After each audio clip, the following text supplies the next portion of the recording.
And Okay, we're in. Austin, go. Wait.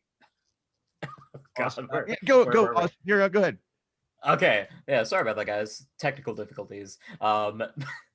We were up to 681,333 mere battle spears. 618,000. No, 681,000. I was way off. Yeah. That is a lot.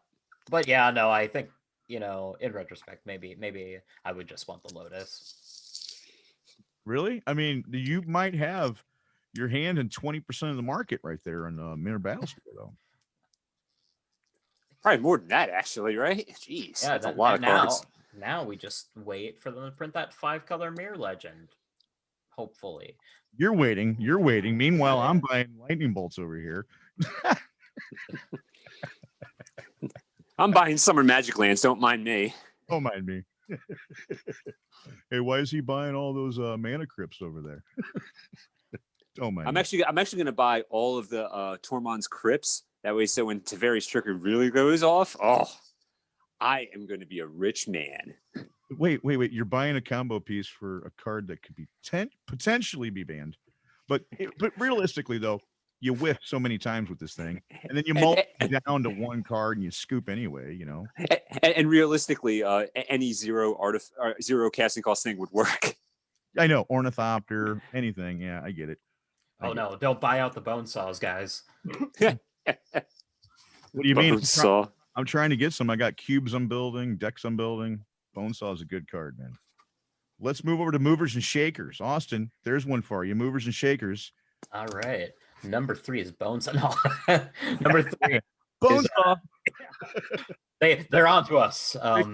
Big spike this week. Yep. Number 3 is Elvish Champion, going up 123% to 1790. We'll say this ahead of time. This card has like 5 prints. It's a buyout. It's mostly relating to that, exclusively relating to that the Elf Commander deck that dropped for Kaldheim, the Green Black Elves. Yeah. Just support for that. It's in that set too. We were talking about a couple podcasts back, 10th edition, or this is X edition, which would be 10th. Oh yeah, 10th. Yep. 10th. That's 10th edition. Well, there's 2 different 10th editions though. Well, no, there's 10th edition, then there's M10. 2 different things. John, what year do you think 10th edition came out on? 2008. Okay, 2007. Okay, now, John, what year do you think M10 came out? 2010, baby. I know that off the top of my head. Yeah, 2010. Yeah, 2010. 2010 though. I could have sworn there was a Magic 2010. Hold on. I feel like that's Core Set 2010. It's Core Set 2010. Yeah. That's probably. So it was Core Set 2010, and then there was M10. Yep. See what I'm saying? That is incredibly confusing formatting. See what I'm saying? There was X edition, which was 10th edition. Then they had M10, but before that they had M 2010, Magic 2010. Well, I think the confusion's coming in is that the 2010 core set is the name of it, but the set symbol is just M10, so it's interchangeable. There was 2 set symbols. There was Magic 2010 and then M10. Oh no! I think it was just M10. I think it was just M10. You're right. I think it was. I'm just gonna bask in my glory here. Don't mind me. Yeah. Okay. We did it. Yeah. Okay. We solved it. I've been doing so much, guys, behind the scenes. Maybe I need to take a break. Okay. I think it's time for a nap. It's nap time. It is nap time. That's okay. Yeah, number 5 or number 10 on the list. Nap time. So we've got at number 2, we've got Death Cloud from Modern Masters, and where was the other print for this? Death Cloud, just in general, is up 366%, up to $17.27. I'm going to be digging through some bulk after this, but this is another thing that spiked because of Tegrid got afraid. We talked a little bit about Tegrid last week, how she influenced cards like Pox and other sacrifice effects. Well, you're kind of running into some trickle over from that. People really want to build Tegrid. And at our number 1 spot from Revised, we have Bad Moon up to $25, 400% increase. I sold one 3 days ago. Yep, we're seeing a lot of like Revised shakeups recently. Revised has been exploding.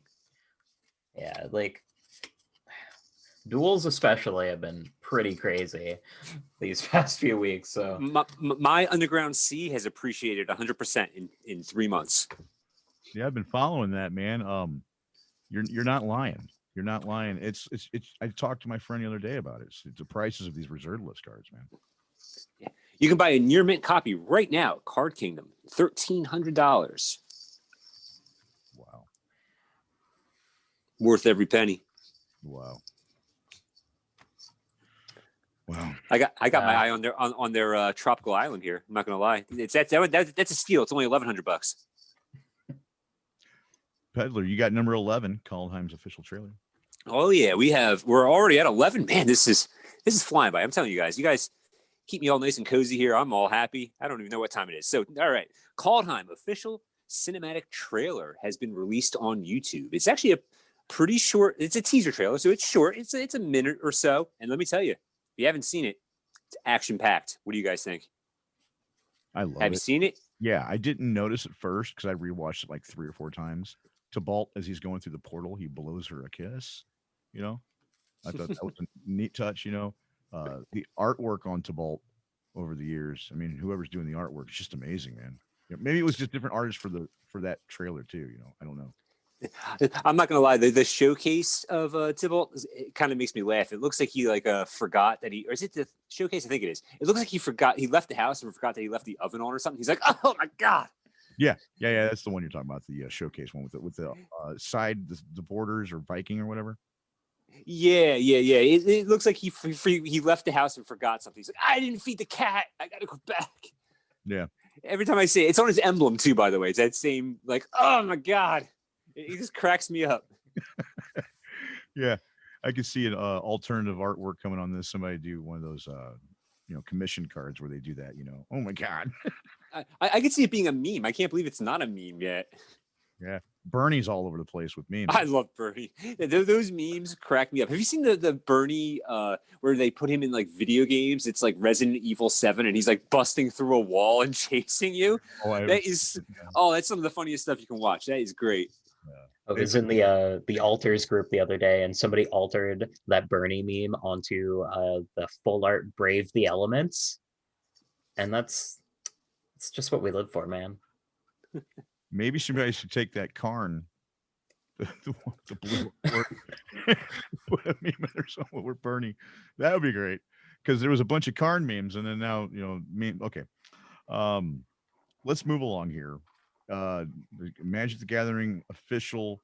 Okay, so Magic the Gathering Arena is on mobile, and Wizards has a quote unquote statement I want to read for you guys. Quote unquote, you should expect to learn more about what's next for our mobile launch plans with the release of Strixhaven. That means if you have an iPhone, get ready for Strixhaven. That'd be my guess. That's my guess too, man. I mean, unless they're thinking about Chromebook, I don't know. What are your thoughts, Austin? Oh man, can't wait to play this on my BlackBerry flip phone. I was gonna say they discontinued BlackBerry. No, but there's got to be no alternative. What are they talking about here, man? You know? No, that's a bit though. I'm on Android right now, but I'm glad to see it moving hopefully over to Apple as well. Mm-hmm. I mean, I'm glad they did the Mac, right? They did the Mac, and then they did the Arena on mobile, and then now they're gonna do on the iPhone itself. Because if you had a MacBook, you had it before people on mobile, right? Yeah, hopefully it gets to the point where it's like Doom, where people can like play it on their smart refrigerators and. No. on a potato. Oh yeah, the Doom potato. How could I have forgotten? I'm gonna play it on my rotary phone. What are you doing, honey? Playing Magic the Gathering? Hang on, I'm playing Magic. Hang on, I'm casting this spell. There's a lot of 9s in it. It's gonna take me a while. On a cereal box?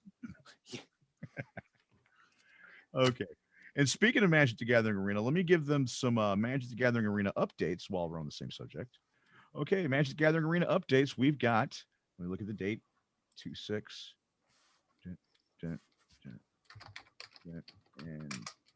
Okay, we've got traditional draft Kaldheim, January 28th to April 15th. We've got sealed Kaldheim, January 28th to February 20th. Quick draft Zendikar Rising, January 29th to February 12th. And last but not least, Standard Metagame Challenge, which I'll be excited to do this come Monday, February 6th to February 9th. I'll be looking forward to that Standard Metagame Challenge. What's that one? That sounds interesting to me. So basically, it's standard, and you go in with a the standard challenge. You know, the little things on the side where you do 500 gold, 1,000 gold. Yep, yep. This one, you win a bunch of gems and packs. Oh, that's pretty cool. Yeah. Where do I sign up? Take my money, please. Yeah. I'm looking forward to playing that on my Twitch stream come Monday. So very cool. And then moving along here, guys. We're Paige Peddler. You got something you want to bring up about the mythics? Go ahead. I do. I mean, I'm curious about if you guys are seeing this, because if you guys are anything like me, you tend to watch unboxing videos when the new sets come out. I know I do. I've been a little lax with Kaldheim. I've been kind of busy. But, I generally watch a couple of videos a day, and I am just seeing, speaking of exorbitant, just crazy amounts of mythics coming out of these collector's boxes. I mean, I can tell you, I've opened 3 so far. 2 are already up and posted on my channel. One's going to be coming out Monday. First box had 9 mythics. Second box had 11. The third box had 12. It is 32 out of 36 packs. I've got an opinion on this. Austin, do you have an opinion? I actually have not opened a lot of Kaldheim yet, so I'm taking your word for it. But I mean, people have traded me a lot of cards from it. I don't like to give my opinion too much on the podcast, but my opinion is the collector's editions are seeded. And I've been watching content just like you, Peddler. I mean, come on, man. It's the field we're in. We've got passion for this. We've got so much heart for this. Anyway, I can name off names, but let's just not. But most of the ones that I'm seeing that are seeded are the collector's editions. The set boosters, the same odds are with them last time we had set boosters come out. They're looking like the same odds with things. The regular draft boosters, in my opinion, are the bottom of the barrel, man. You guys are getting the cream right there with the collector's editions. I can't afford the collector's editions. And if I did, though, that looks like it's guaranteed money in the bank, man. And I hate to say it, but it almost is like, babe, I think this is a set where we can just go ahead and it's not a gamble. Let's go ahead. Let's get 1 box of collectors. Let's go. Well, to me, it almost seems like it's almost like a printing run error. This sheer amount. It's a lot, because I've been doing this as a YouTuber since Theorists Beyond Death. Mm-hmm. And last year, February. Last year, January, actually. Okay. But across the board, from Theros until Zendikar Rising, you get a collector's box. You're going to get 5 to 7 mythics, 8 if you're lucky. If you get hosed, you get 4. And that has been the average for as long as I've been doing this. Right. And it's just 9, a dozen mythics out of a box is insane. Okay. Insane. I feel that a lot of these cards are not going to hold value. If this trend continues of this many mythics being opened, there's no way they're going to hold value. I heard the other day that all these mythics are over $5. It's been a long time coming, and we're so happy that all these mythics are over $5. And maybe that's true. I don't see the value holding if there is an error with this. It feels like an error almost. Like I said, like having a year under my belt, it's like I'm a numbers guy. Like I keep track of a lot of numbers. That's how I make my opinions on stuff. Yeah, I like having an educated guess. Basically, as much information as I can get. Give me the data. I'll crunch it all together and see what I can spit out from that data. And it's just it doesn't feel right. It One of- doesn't feel right. one of I thought my first box with 9. I was like, wow, that's a great box. 9 mythics. Yeah. And then the very next one, I opened 12. I was like, oh my God. Yeah. I can't wait. I'm releasing that video on Monday, and you can just hear it in my voice. I mean, collector's boxes are almost always a pretty safe bet. I feel like you get your money's worth out of them. Like I said, I'm the peddler. I buy it, I flip it, and I turn them into dual lands, and I use it to pay for the next set. That's how I operate. And so I have yet to not turn a profit off of collector's boxes. But this is just it's blowing my mind. It's blowing my mind. With that being said, do you think the cards are going to retain their value? No, I do not. If this trend continues, absolutely not. Because we're talking about like a 75% increase in mythics, going from 5 to 7 to 9 to 12. It's almost a little bit more than 75% increase. It's a very, very large number of mythics that will be flooding the market. Well, with what you're hearing, Austin, what do you think? Honestly, yeah, I'm kind of in the same boat. I don't anticipate them holding this like week 1 pricing. I think between just like a ton of copies out there, like we're saying, and just like how Standard tends to typically operate in terms of like card prices within the first like few months. Yeah, I think we're gonna see a depreciation a lot faster than we would with like say another, a regular Standard release. If assuming that, tinfoil hats check out and we are seeing like an actual increase in mythics being pulled. And I do have to add a caveat to that too, because I do know that the Commander Legends collector's boxes had a guaranteed mythic in it. I never counted those in my numbers. Just throwing that out there. I know that they were guaranteed 12 mythics because there was a mythic slot in that collector's box, but I did not count that because it's guaranteed. Oh, okay, that changes things. That changes things. Hold on, man. Yeah, well, if we have something like actually confirmed for this set, no, there's no line. No, okay, no. I've opened 3 boxes personally, and there is no guaranteed mythic slot in these boxes. No Black Lotus. Yeah. There's a Black Lotus slot, but that's besides the point.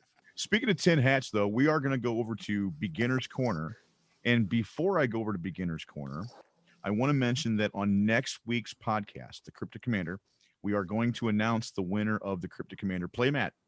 So, Yep.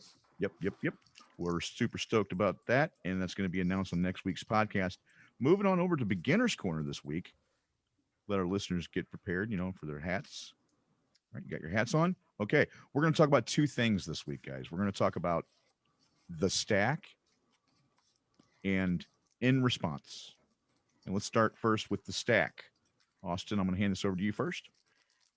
All right, so the stack. How do we want to go about explaining this in terms of just like layman's terms? I guess when I go to cast a spell, right, you have an opportunity to respond to that. So say maybe you have like a counter spell or like removal. You can, after I like pay my costs and announce that I am casting this spell, you have the opportunity to respond to that. So say you want to tap your 3 for your cancel. That's going to go on the stack. So my spell, and that goes before your spell. That's the important part. Yeah. God, yeah, no, I've been playing this game so long. I guess I never really thought like how. Let me jump in. I'm going to jump in here real quick. Oh God, yeah, thank you, save me. Philo, first in, last out. And that's the way the game started. We changed up, but let me not confuse the listeners. First in, last out. If I go, hey, I'm going to swing with this creature. It's a 1/1. And my opponent goes, okay, I'm going to block with my 1/1. We trade. And then you say, hold on. In response to damage being dealt, I'm going to give it giant growth. I'm going to give it +3/+3. And your opponent, for some odd reason, goes, okay, well, let's rewind here. Hold on. In response, I'm going to lightning bolt your creature. Now we've got a situation on our hand. does the giant growth negate the lightning bolt? Does the lightning bolt kill the creature? You would actually refer to first in, last out. So you got the creature, it's attacking. The guy says, I'm going to block. The guy says, I'm going to give it giant growth.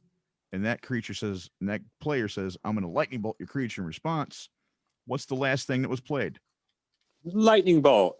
Right. First in, last out, which means the first thing that was played was the giant growth. And that will be the last thing that's out. Okay. So the next thing on the stack is lightning bolt. That's going to resolve first. It's going to do 3 damage to the creature. The creature's off the board. Now giant growth resolves onto nothing, which means it fizzles. And Peddler, go ahead. The best way to look at it, I'm going to just kind of I'm just going to dumb down your terms just a little bit more. Think of it like pancakes. It's a stack of pancakes. So that creature in play is the very bottom pancake. You put that on the plate first. Then the giant growth goes on top. That's the second pancake. Then the lightning bolt on top of that. Now, which pancake are you eating first? You're not eating the bottom one first. You're eating that top pancake. That's your lightning bolt. Then after that, so the lightning bolt hits the creature on the very bottom. Then that giant growth is just sitting there floating in air, has nowhere to go. So it just disappears. It doesn't resolve. Austin, I love that pancake thing. Okay, it's time to redeem yourself. Oh yeah, no. God, I think I lost our beginner's corner question. Oh, come on! It's no. I have failed you, viewers. No. It's in response. I can. Well, we can do in response in 1 second, but I'm going to edit this out to where Austin, you can just go ahead with, if you have anything you want to interject, be like, oh, you guys nailed it perfectly. We can move on. But what do you think about teaching a new person the stack? I think the way you guys handled it is definitely a lot less convoluted, and I think being able to teach a new player like that. Okay. This is a new segment. It's Austin's expert corner. Yeah. Last thing we are going to talk about before we let the listeners go is the stack. Austin, you want to start with this? The stack. Absolutely. So I think you guys covered it perfectly. Oh, I'm sorry. Oh, wait. In response is the last thing we're talking about. Oh, okay. So Austin, you want to lead us off with the last thing in response on Beginner's Corner? You want to lead us off with in response? In response, what do we got there? I genuinely don't know. Okay. It's the worst words to hear when you're waiting for your win condition. So yeah. You're gonna have to circle this back to me, man. I'm sorry. My list. I know my note taking is abysmal.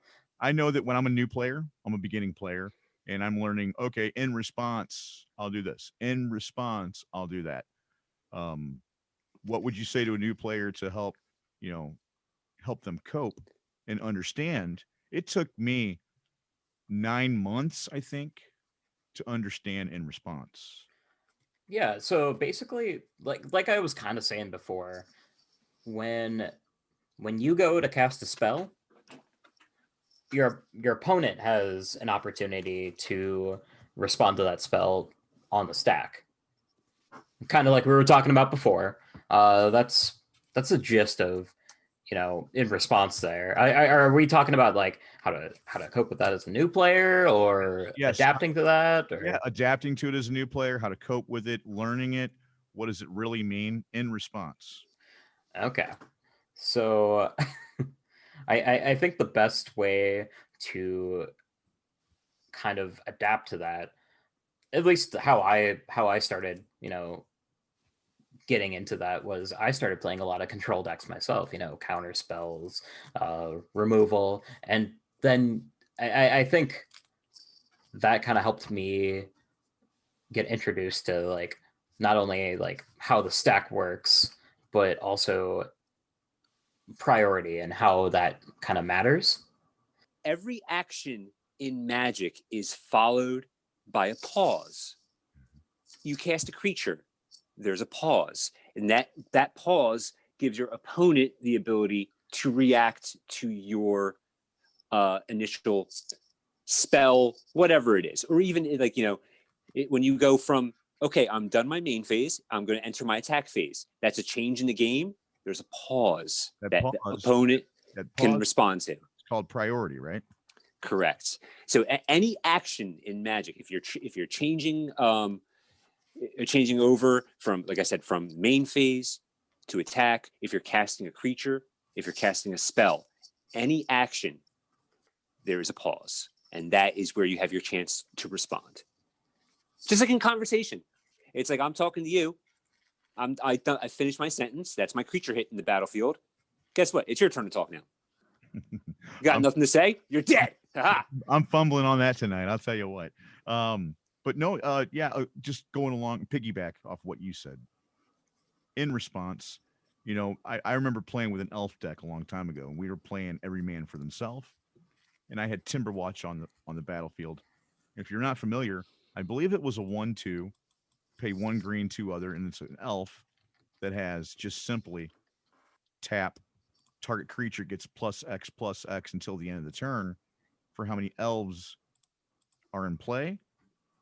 I believe. Yeah, but how many elves are in play? I mean, I could be wrong on that, but regardless, at the end of the opponent's turn on the right-hand side of me, I would always think of, okay, who is he attacking? If he's not attacking me, I'm gonna plus up his creature so he can smack harder to whoever he's hitting.